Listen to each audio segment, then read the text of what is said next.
Exercice 6, complète. Dans la partie A, on a dans le dénominateur 34 et la fraction est plus petite que 1. Alors, le numérateur plus petit que le dénominateur, alors la fraction plus petite que 1. On a dans le dénominateur 34, alors il faut choisir un numérateur qui est plus petit que 34. Par exemple, 33. La partie B. Maintenant, la fraction est plus grande que 1. Alors, le numérateur est plus grand que le dénominateur. Mais dans la partie A, on a le numérateur, c'est 25. Donc, il faut choisir un dénominateur qui est plus petit que 25. Par exemple, 24. La partie C, on a 5 sur 13 plus une fraction est égale à 1. 1, il faut barrer 1 et il faut mettre comme le dénominateur 13 sur 13. Même dénominateur. Maintenant, la question, 5 plus combien me donne 13? C'est 5 plus 8. Donc, la fraction est 8 sur 13. Maintenant, la partie D. On a 24 sur 11 est égal à 1 plus une fraction. Alors, 1, c'est 11 sur 11. Maintenant, même dénominateur.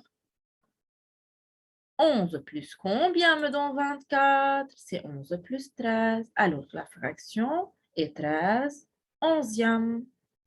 Maintenant, exercice 7. Donne 4 fractions de dénominateur 6 est inférieur à 1. À l'unité, c'est-à-dire à 1. Alors, dénominateur 6.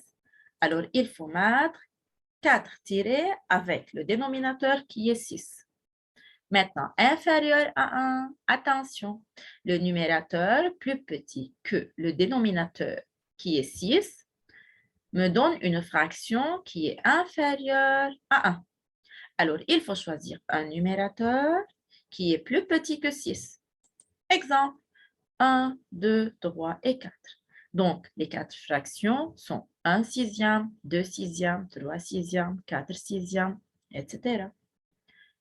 Exercice 8, simplifie. Qu'est-ce que ça veut dire simplifier? C'est-à-dire diviser.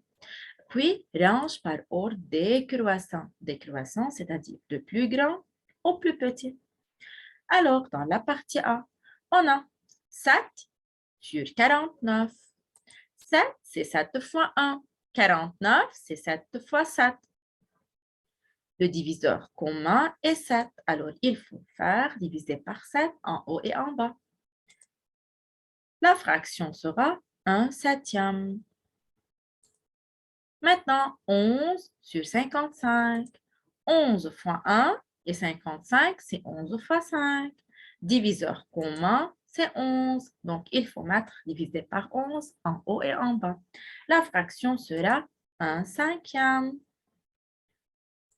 Maintenant, 13 sur 39. 13, c'est 13 fois 1 et 39, c'est 13 fois 3. Alors, le diviseur commun est 13. La fraction sera 1 tiers. 10 sur 60. 10, c'est 10 fois 1 et 10 et 60, c'est 10 fois 6. Alors, le diviseur commun est 6. La fraction sera 1 sur 6. Donc, toutes les fractions ont le même numérateur. Attention, mes élèves, même numérateur. Maintenant, pour faire l'ordre décroissant, il faut choisir le plus petit dénominateur. Alors, c'est 1 tiers. 1 tiers est plus grand que 1 cinquième. Ensuite, plus grand que 1 sixième. Ensuite, c'est plus grand que 1 septième. Et voilà, c'est l'ordre. Merci pour votre attention et au revoir.